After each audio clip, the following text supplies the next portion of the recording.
Business as usual po ngayon sa City Hall ng Ozamis. Kasunod pa rin po yan ng madugong raid sa lungsod noong linggo. Itinalaga na rin ang mga hahalili sa mga pwestong nabakante ng mga nasawi at naarestong paruhinog. May ulat on the spot si Rida Reyes. Rida? Yes, Connie, formal na itinalaga bilang OIC Mayor ng lungsod ng Ozamis City itong si Second Councilor Gerlet Luwansing na ngayon ay nandito sa loob ng City Hall ng Ozamis City.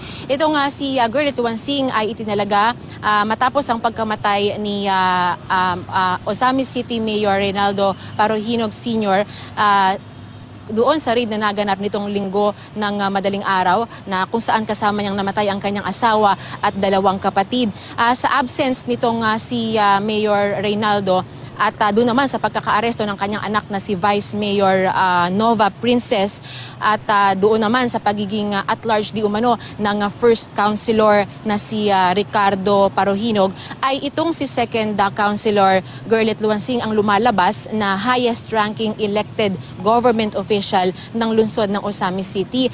Kanina, Connie, ay eksklusibo natin siyang nakapanayam at bagamat medyo aminado siya na nasa state of shock pa siya sa mga oras na ito dahil una sa lahat hindi naman daw maalis ang kanilang pagkalungkot dahil dito sa nangyaring madugong engkwentro sa pagitan ng mga pulis at ng ilang miyembro ng pamilya Paruhinog ay talagang mahirap daw tanggapin na nangyari ito. Pero ang sabi nga niya bilang siyang tatayong pinakamataas na opisyal ng lungsod ay kailangan niyang magpakatatag at kailangan niya raw gawin ang kanyang tungkulin bilang bagong OIC.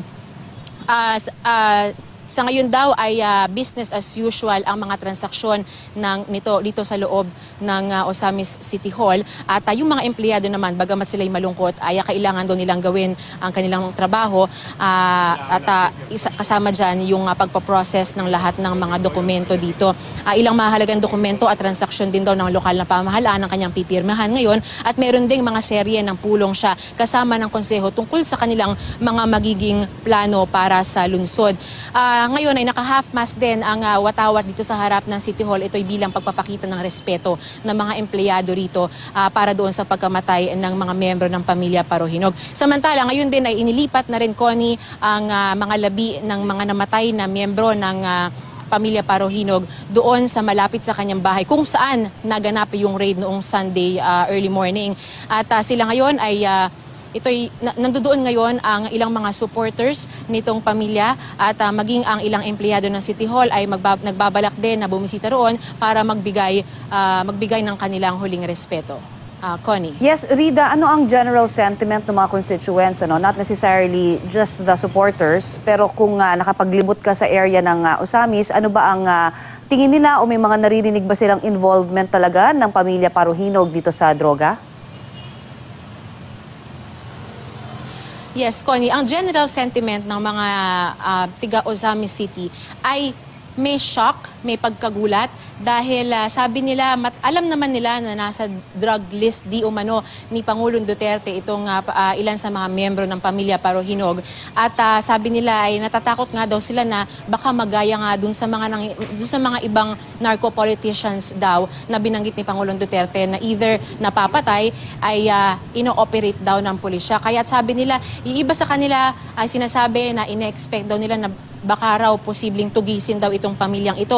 Pero yung madugong pamamaraan ng raid na naganap ng linggo ng madaling araw, that is something daw, Connie, na hindi raw nila in-expect na mangyayari at hindi rin nila in-expect na hindi lamang isa na miyembro ng pamilya Paruhinog, kundi 4 ang mamamatay doon sa naganap na raid na iyon. At sa kabuuan nga ay umabot sa 15 itong namatay sa malagim na raid na ito. Pero ang sabi nila, habang yung ibang mga supporters naman ay hindi naniniwala doon sa lahat ng alegasyon di umano ng pulis na kaya raw nangyari itong raid na ito ay nanlaban daw di umano ang mga tao ni Mayor. Ang sabi nila, wala raw dalang armas itong mga tao ni Mayor kaya't imposible raw na sa kanila magsimula itong raid na ito. Ang itong malagim na operasyong ito.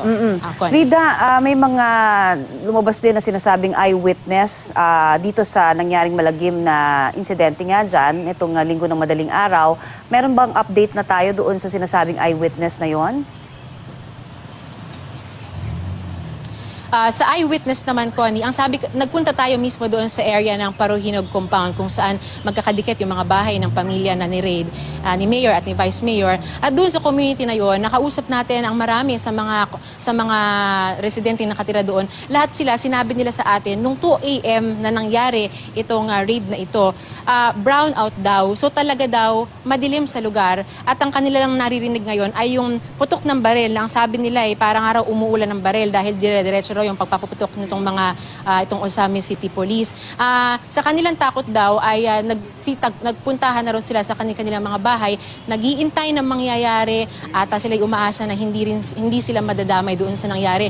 So doon sa eyewitness na sinasabi, doon daw sa loob ng bahay mismo na nakakita nung itsa ng granada di umano, ang sabi ng pulis sa atin, imposibleng mangyari daw yan dahil wala naman daw kumbaga mahirap makaligtas, makasurvive doon sa loob ng bahay dahil matapos pumutok ng granadang yon, talagang tinamaan at meron pang iba't ibang putok ng baril na tumama sa iba't ibang mga tao. Kaya nga, 'di ba, that explains kung bakit daw talagang duguan itong mga labi nila Mayor at ni kanyang may bahay ni si Susan dahil talagang kumbaga kung saan-saan na nanggagaling yung mga putok ng baril na yon at meron pang mga shrapnel mula doon sa sumabog na granada. Connie. Rida, panghuli na lamang kasi ang inirereklamo nga ng mga abogado nitong si Vice Mayor Nova Paruhinog ay meron nga supposedly mapapasuna yung deadline, yung 36 hours na deadline, ano?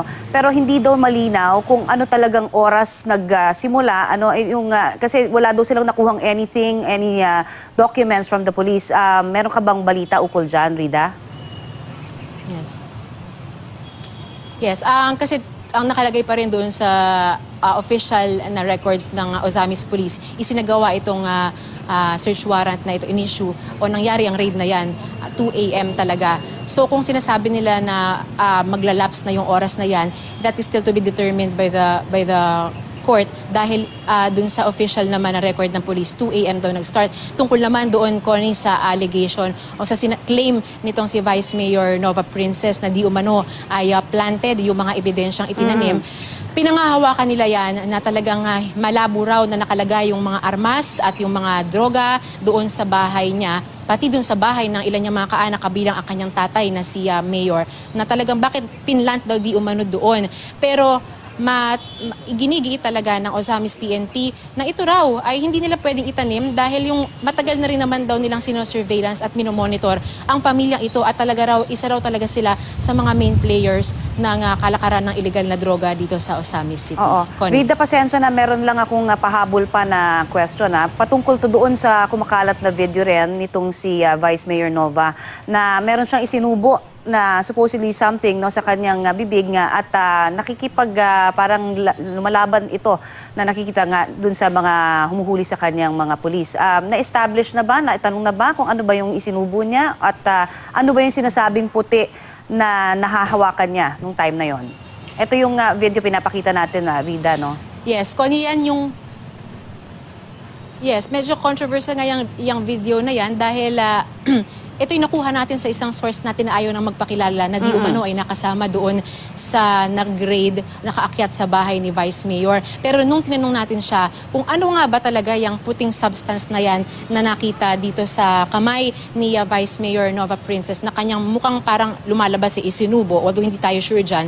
Sabi niya, ang bilis na mga pangyayari nung time na yon. Actually, mas nakafocus daw sila doon sa search na nagaganap kung saan tinitignan talaga kung ano yung mga madidiscover. So hindi rin naging malinaw doon sa ibang mga naruroon kung ano nga ba itong puting bagay na ito. Mahirap nga naman daw mag-speculate, pero ang kanilang paninindigan lang daw ay yung mga nakitang mga evidence like yung shabu, like yung baril, like yung mga iba pang matataas na kalibre ng baril. Ito ay patuloy pa rin nating chine-check at verify doon sa mismong mga raiding team mula sa Ozamis City kung ano nga ba itong nakuhang white substance na ito. Connie. Maraming salamat sa iyong binigay sa aming update, Rida Reyes.